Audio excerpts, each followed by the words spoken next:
the name of Allah who came in the person of Master Farad Muhammad. To him alone do I submit, and in him alone do I seek refuge. Beloved brothers and sisters, it's a pleasure to be back home. You know, we have a group of believers from all over the nation who are on a trip now to Africa. And as I was about to leave Chicago, some of the believers asked me, was I going to Africa? So I told them, no, I'm going to my real homeland, Los Angeles. Beloved brothers and sisters, I don't want to take a lot of your time, but I'm glad to be here to look into your faces once more and to spend a little time with you discussing something, as Brother Minister Wazir pointed out, that's of the utmost importance. And it really deals with our ability to survive this moment in history that we're in. As Brother Keith pointed out, you want to keep up with what time it is, the time and what must be done. You better keep up with this paper. Now, in this particular issue, the editor, Brother Minister Abdul Wali Muhammad, did a beautiful job of thrashing one of our poor, deluded brothers named Clarence Page. He drew blood and then just about made the brother drink it. And I'm so happy that he did it. I attempted to answer the brother's attack on Minister Farrakhan, and I couldn't write anything that would have been allowed to be published in the paper, so I forgot about it. You know, this is one of the most sickening Negroes you will ever see in your life. And I'm glad that Brother Wali had the restraint and the discipline to be able to deal with him in a civilized manner.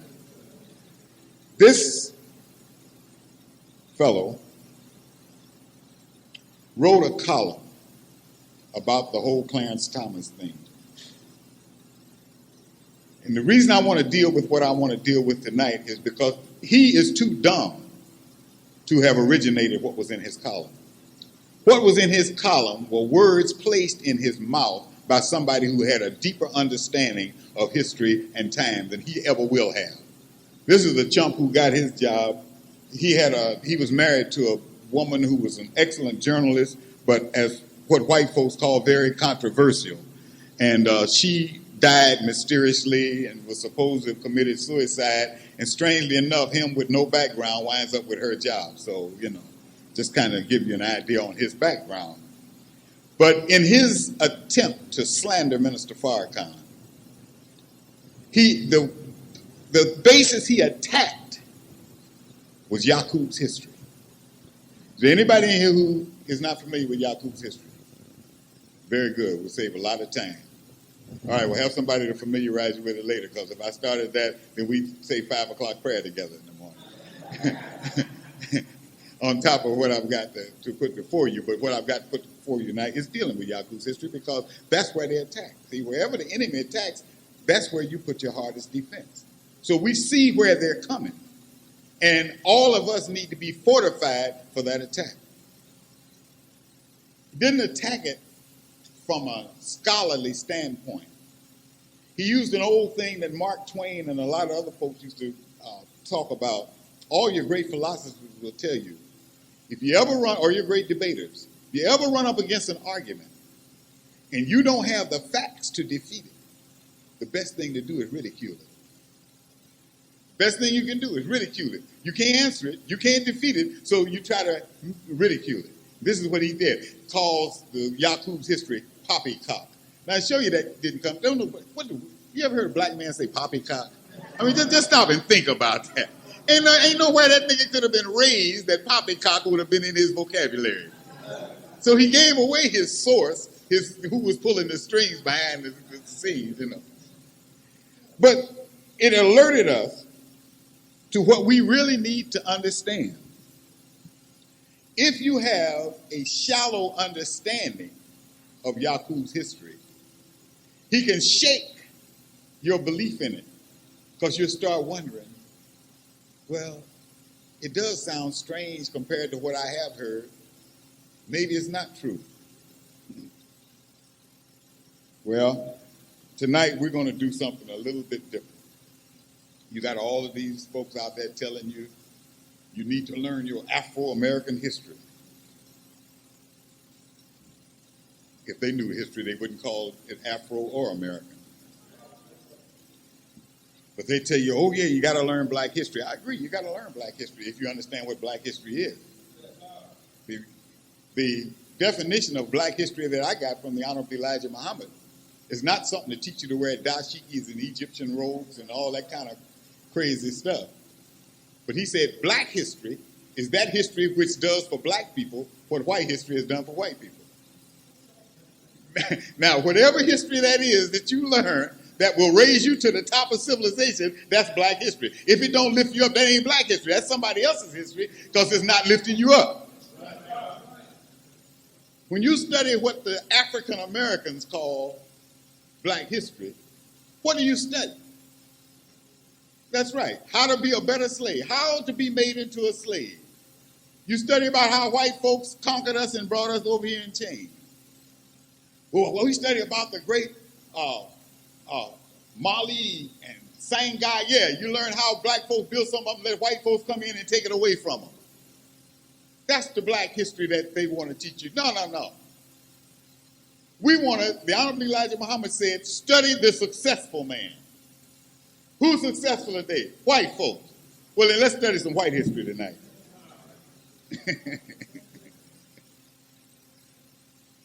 We said, why would we have to study white history? Didn't he go from nothing to the top? Didn't he go from a caveman crawling around on his knees to a dude up there walking on the moon? And you don't want to learn nothing from him? You've got to be crazy. What was it that brought him from down there to where he is today? Islam. Did you know that? Islam took white folks up out of the caves of Europe and put carpets on their floors, put knowledge in their heads, put electric lights in their houses, and put them on the moon. Islam did that for them. He teaches you to reject Islam, but go look on Shrine Auditorium and see what you see flying on his flagpole.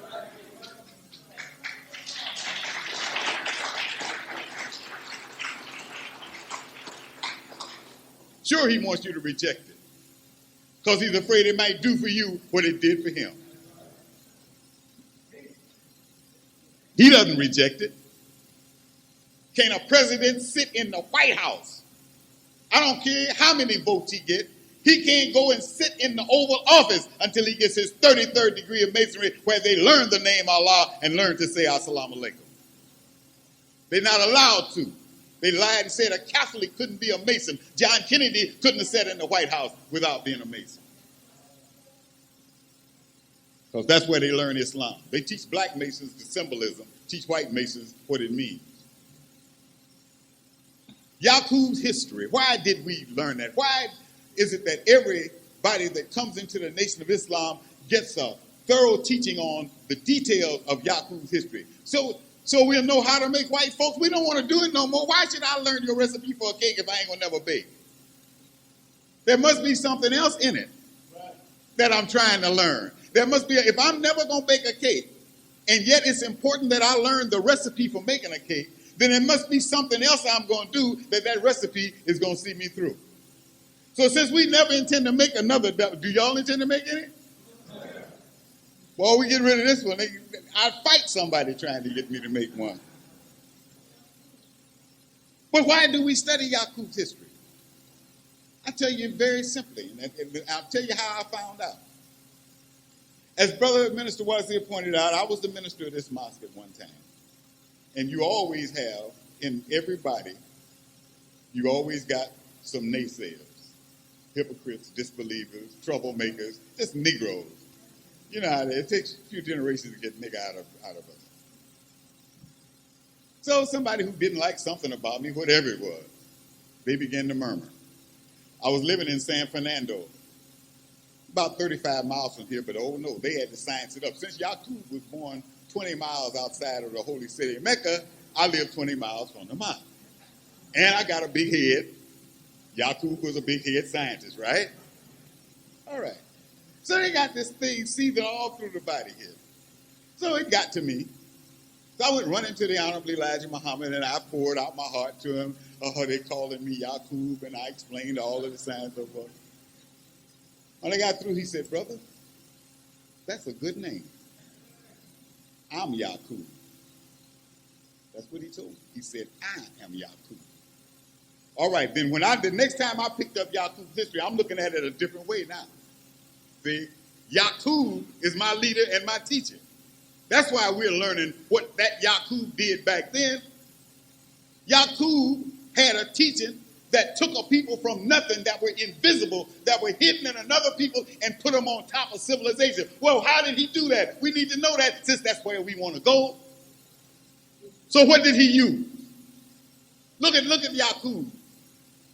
The first thing he did, since he knew that the people did not have a knowledge of God, that God had kept himself hidden for 66 trillion years from the common man. Only 12 men on earth ever knew who God was.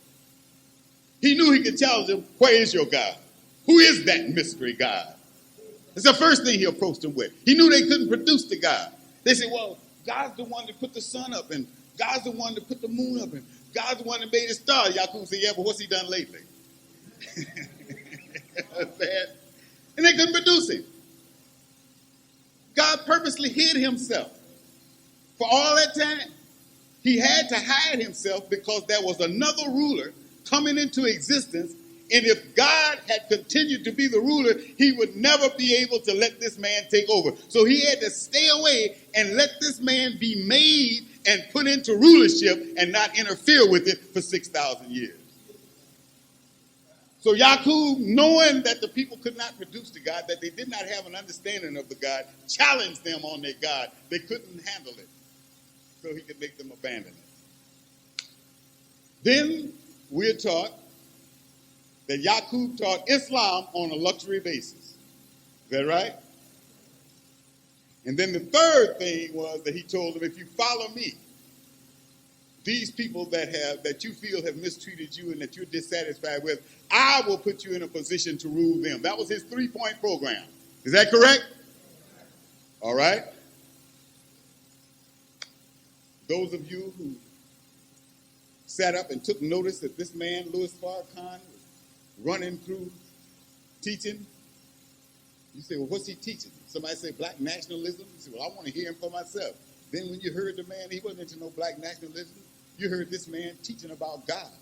You heard this man destroying all of the false beliefs we had in God and presenting to us another picture of God. So, what did Yakub do first?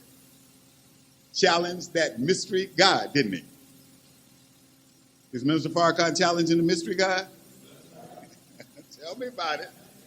You know, we see the work that's being done here today. Now, Yakub taught Islam on a luxury basis, didn't he? What do you mean Islam on a luxury basis? Maybe money, good home, friendship, and all walks of life. Sounds pretty soft, don't it? Kind of luxurious, ain't it? Islam on a luxury basis, ain't it? Why do you think we were taught that that's what he used?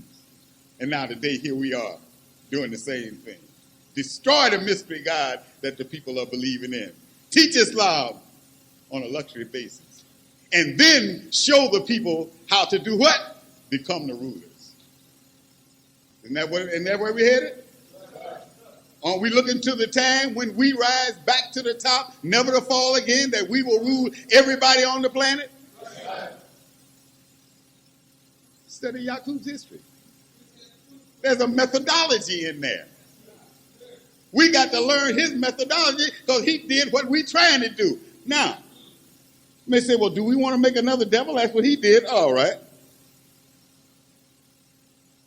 What did he make the devil out of? Did he make him out of devils? No. We want to do just what Yak did.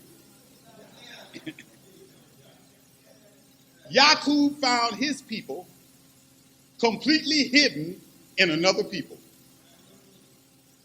Nobody knew what Yakub's final product looked like because wasn't none of them on the earth, right? Even the people who followed him, who produced those people, had no idea how those people were going to look. They were totally hidden in the beast. So he made the most wicked devil that has ever existed in time out of the most righteous people that had ever existed. He went within a righteous people. He went within the God family and pulled out the devil, the direct opposite of the people he used to make it. Is our God doing the same thing? He's coming into niggers and getting God. Now you tell me that ain't the same thing. You talk about the opposite.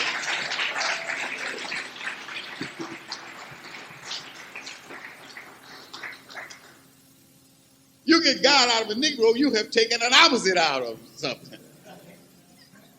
I'm telling you, because see, it would be easier, it would seem, to just reverse it automatically like Yakub did and go into the devil again. But look, brothers and sisters, you don't realize what we are. We worse off than the devil when it comes to trying to use material to make God. We second-hand devils. We're not even the real article. We imitation devils. And there's something carbon copy devils. God. And yet, that's what's going to make God. The God that will rule from now on. Not no limited time. From now on. Okay? Now, let's look at us in that context now. We live in Yakub's history right now. Yakub had the power and gave his made man the power to rule for 6,000 years. Is that correct? Has he ruled 6,000 years? Not really. He blew a third of it, didn't he? See? He had what it took. Had he stayed on the path, he could have ruled for 6,000 years. But somewhere along the line, he stepped out of line, got his own notion, didn't follow Yakub's exact instructions, got in there, gonna do something before time. He gonna take over before time. He gonna jump in there and antagonize the black man instead of going in there and smooth like they've learned to do now and play friends to the black man. He went in there and got him squabbling, and the king at that time heard the news of what was happening, and the common people didn't know the history like he knew it. And when they told him that these righteous people were arguing, killing one another, something they had never done before, the first thing he asked them was, do you have some blonde-haired, blue-eyed people down there among you? They said, yeah. He said, okay, I know what's happening. As a result, you know the story. They rounded them up, all that they could find, shot them off into the caves of Europe. All right. Now, we got a parallel. But at least Yakub's folks waited till he left before they messed up. Yakub had been dead 450 years before the first white man stepped on earth. But he had his people so disciplined that living or dead, they obeyed his every instruction 100% until they produced what he set out to produce. That Caucasian, stale-faced, weak-boned, blue-eyed, blonde-haired devil. God, pardon me, I love to say it. I don't get to say it too often. Now, you and I have to be very, very careful. We're headed into the rulership.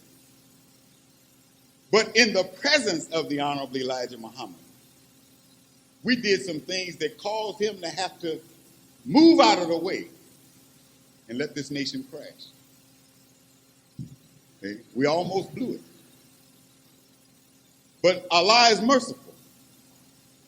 And he had prepared one before the Honorable Elijah Muhammad left to continue with this work and didn't let us lay around for 2,000 years. Okay? Just a little short time. 2 or 3, 4 years, let us language, took pity on us, said let's try them one more time before we give up on it. Now, so Minister Farrakhan has the job now of trying to save us from ourselves. This is why you see him concentrating in an area that was never concentrated on to any great extent prior to 1975. You look at your study guides.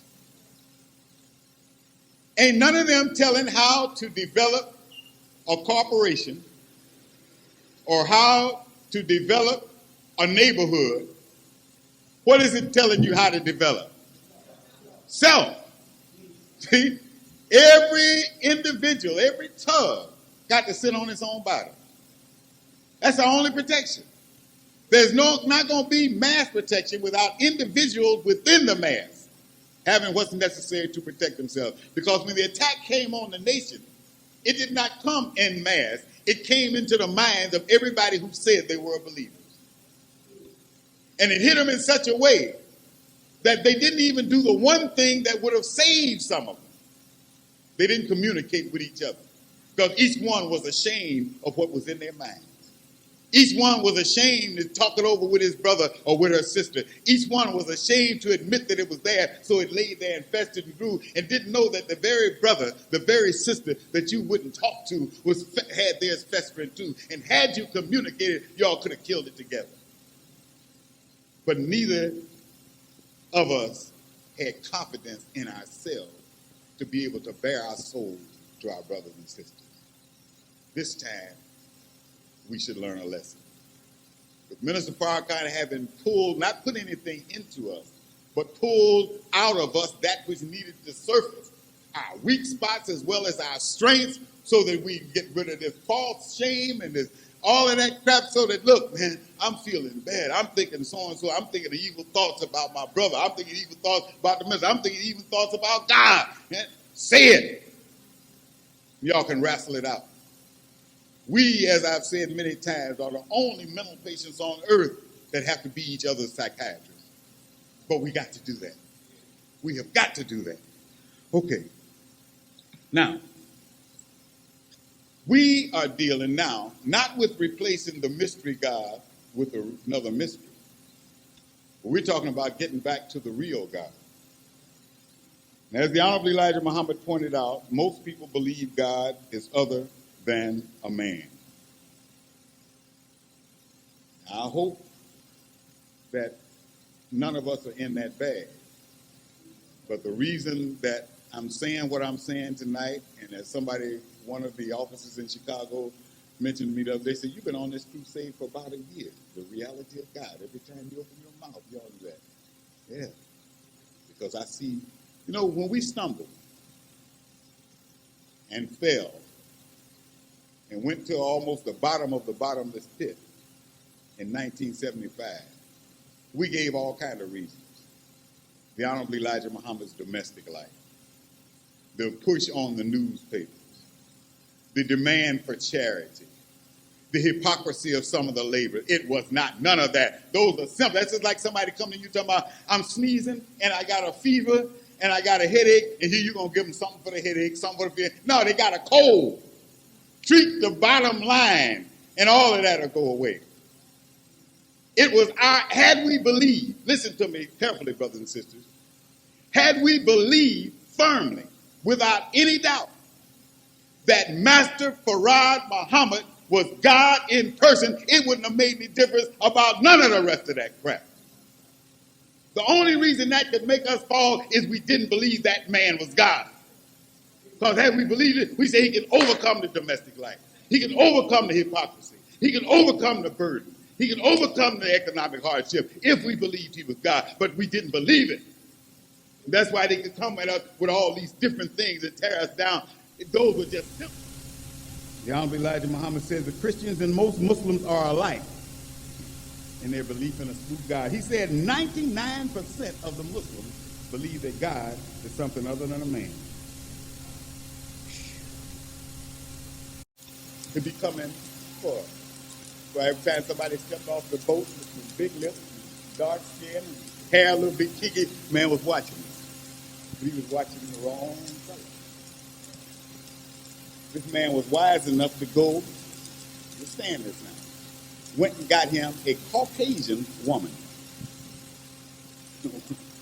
One of those we here. You know how we are.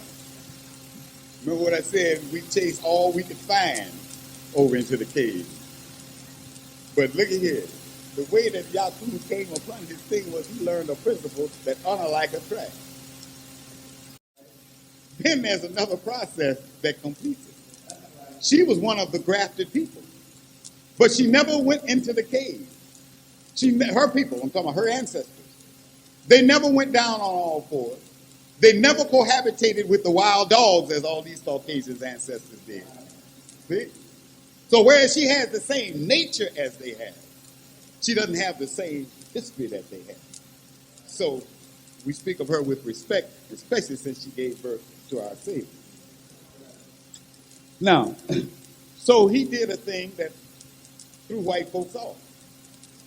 They're running around here looking for this cold black man. Come stepping in here in his royal robes. Stand long white robes and coming to resurrect us so they can, knowing God is a man, because they know God is a man. They know a man can bleed and die. Any man can bleed and die if you cut him right or do whatever you're going to do to him. So they were laying to kill God. This is why we're taught that for 66 trillion years, God hid himself because he had discerned our wickedness in us that we would have killed the person of God. It was because he would have been killed that he kept the secret. All right. So when he came to get us, he came in secret. As the Bible says, in sinful flesh. Came in looking just like a white boy. For two reasons. Not just for his protection. You know what the other reason is that he came looking like he came looking? Because we wouldn't have listened to him. We don't listen to black folks. Only reason we listen to him, we thought he was a white man. He get our attention and get our respect because he don't look like us. Plain common sense. This is why when the devil had him in his courtroom in Detroit, trying to figure out why this man was teaching this stuff to these black folks. Just who are you? They asked him. The judge asked him. Just who are you? He said, I am the supreme ruler of the universe. The devil looked at him and said, by what authority do you speak? He held up the Holy Quran and said, this is my authority. The judge dropped his head. We knew you were coming, but we didn't know you were here. It was his exact words. Then he thought about it. We're looking for a black man. Then all his teaching came and he understood what had happened. Well, where's your father? He went right into the scriptures that we all know so well. He said, when you see me, you see the Father, because I'm in the Father, and the Father is in me. He knew then that, well, ain't no sense in messing with him. He'd already got here. He'd been here for a while. But then the devil's arrogance welled up in him. He said, well, to try to get these Negroes to believe what you're teaching is like trying to put pants on an elephant. And Master Farad Muhammad said, I got one leg in already. They knew what he meant. They immediately began to look for his messenger. They knew what he was saying. That he already had got his man. And had already put in. That's why they said, well, just let him alone. Because it was too late.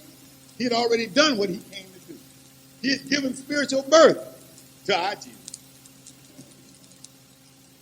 Now, let me wrap this up. Just want you to be grounded in what we're about. Don't want nobody to leave here spooky. Understand what we're talking about. Man is God and God is a man. Is that clear? Tell you that'll save your life.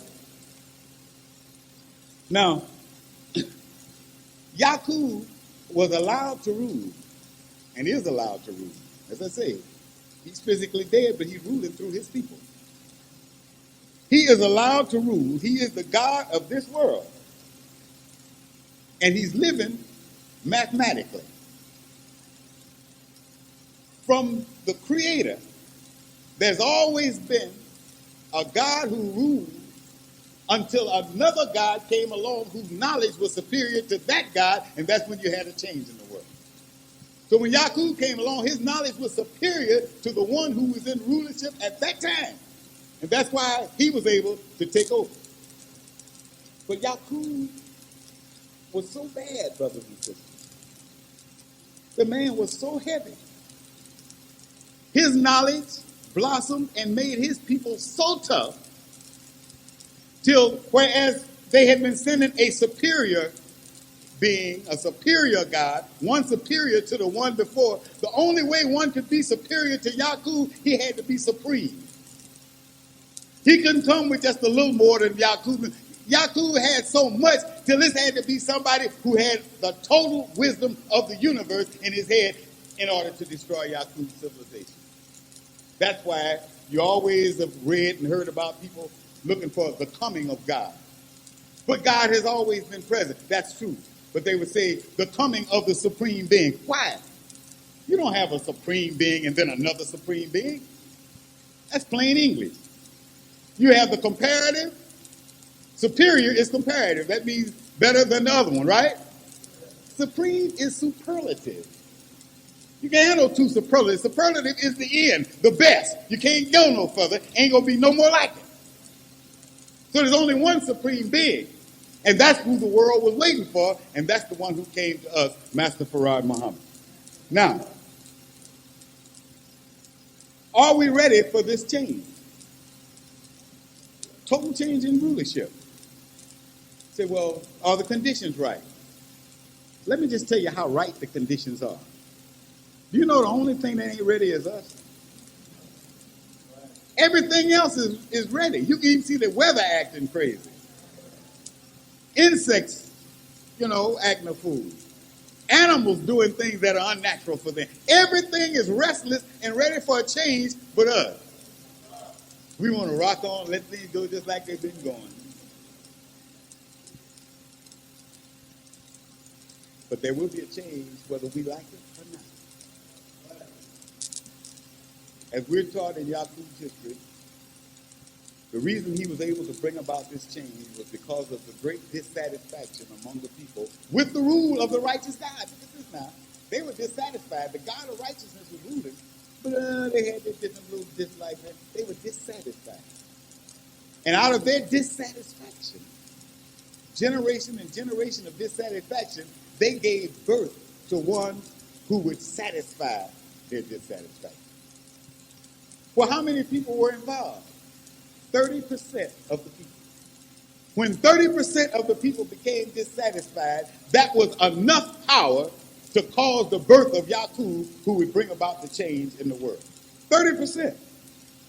Now, Master Farad Muhammad told the Honorable Elijah Muhammad that in 1930, the dissatisfaction of the total population of the planet Earth in 1930 was 98.7%. Now, Yakub brought this about with 30%. Now, you look at this. 98.7%. 30 years later, April the 12th, 1960, right down here at People's Independent Church in Los Angeles, the Honorable Elijah Muhammad said that the dissatisfaction had reached 99.7%. In 30 years, another percentage point had been added. But that was 31 years ago, and we only had 0.3% to go. Where do you think it is today? Stop and think about it now. It's been steady growing. That was 31 years ago with only 0.3% to go. It's about time. Don't you agree? And as I said, the only thing that's holding it back, everything and everybody is ready but us.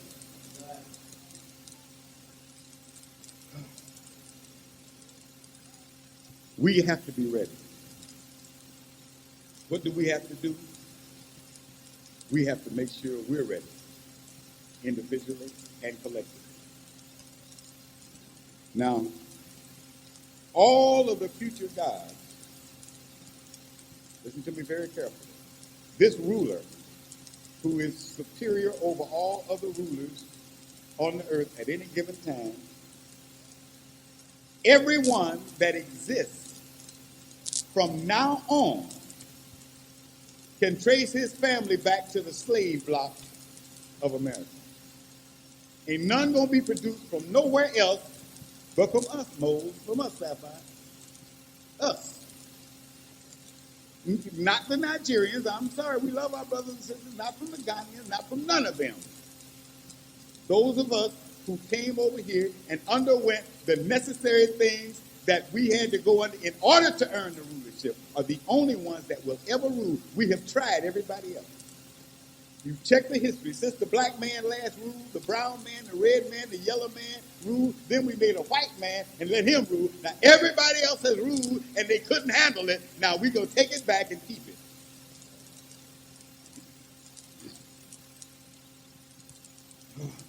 See, that last little bit was kind of hard to swallow. We can see the black man ruling with us. All right, we'll give you the wrap up. It's in your Bible, a little short chapter of a little short book called Habakkuk. And in the third chapter, the third verse, there's one sentence that solves it all. God came from Teman, and the Holy One from Mount Paran. Tells the whole story. God came from Teman, and the Holy One from Mount Paran. Mount Paran is a mountain in Arabia. Where did Master Prophet Muhammad come from? Born in Mecca. There's the Holy One. But who is this God that came from Teman? Who and where is Teman? Got a couple of spots in the Bible where it tells you who Teman is. Teman's father was named Eliphaz. Eliphaz's father was named Esau. And when you study the history of Esau, you'll find that Esau had a brother named Jacob. And since the Bible was not written in English, but the original transcripts that they've come up with so far were Hebrew, in Hebrew, and you'll find a bunch of Hebrew-speaking white folk over in Israel today and some out in Beverly Hills that have the name Jacob, only they have it in Hebrew, and it's Yakub. Okay? And you even got some Muslims who call themselves Yakubi. Because Arabic and Hebrew are really the same language. Hebrew is nothing but a dialect of Arabic. You learn Arabic, you can speak Hebrew all day long. Now, Esau, before they were born, God told their mother, you got two nations, not two people. You got two nations struggling in your womb. Why would they struggle in the womb? Because they are natural enemies. They don't have to be born and offend each other. They're enemies from their very creation. According to all of the Bible stories, Jacob tricked Esau out of his birthright, didn't he? Esau was supposed to be the inheritor from the father, but Jacob tricked him, didn't he? Jacob, or Yakub, stole the rulership from the rightful one, Esau. Esau represents our forefather, the black man, the black woman, the black family. That's Esau. Okay? So it's telling you in Habakkuk that he saw God, the God that would rule after the wicked, from now on, coming out of those very people whose birthright has been stolen by Yakub. You find in another spot in the Bible, this man Jacob said he wrestled with an angel till the break of day. Isn't that what it says?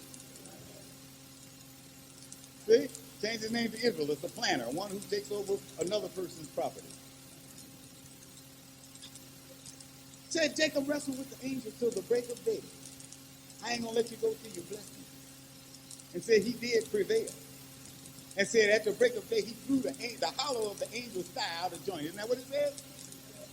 Threw the hollow of his thigh out of joint. And in Sunday school, they make up them little cards to show you the angel with his hip all stick. It didn't say nothing about throwing his hip out of joint. It said the hollow of his thigh. When a thing is hollow, what's in it? All right. So the hollow of your thighs has to be the space between your thighs. What is there? Your reproductive organs. Is that right? So if this Jacob threw the angel's hollow of his thigh, he tampered with his genes. And when he did that, it said the break of day. What is daybreak? Light coming out of darkness.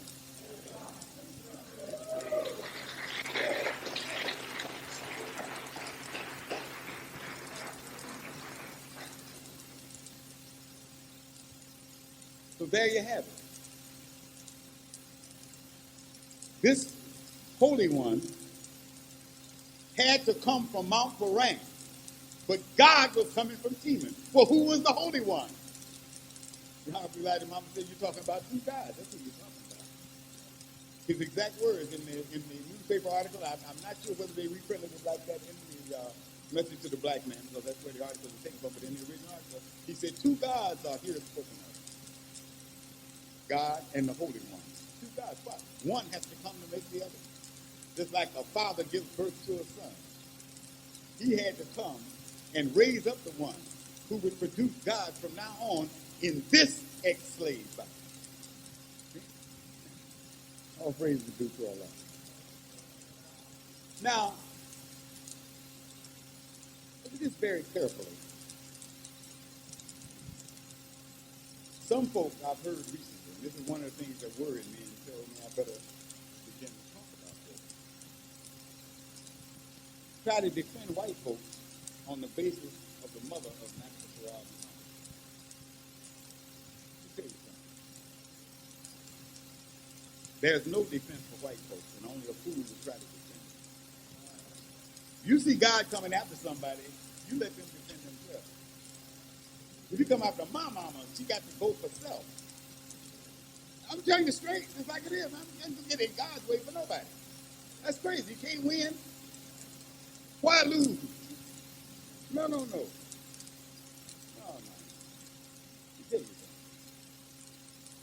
There is a picture given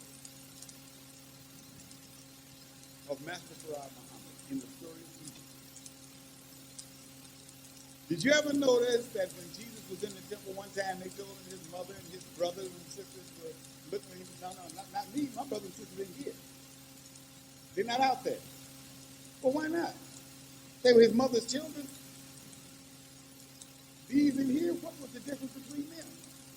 Well, the difference was very clear. You read in the book of Matthew, and Matthew runs down, I think it's 42 generations of Jesus' family. Is it 42? All the way down, and it doesn't come through Mary. Check it out.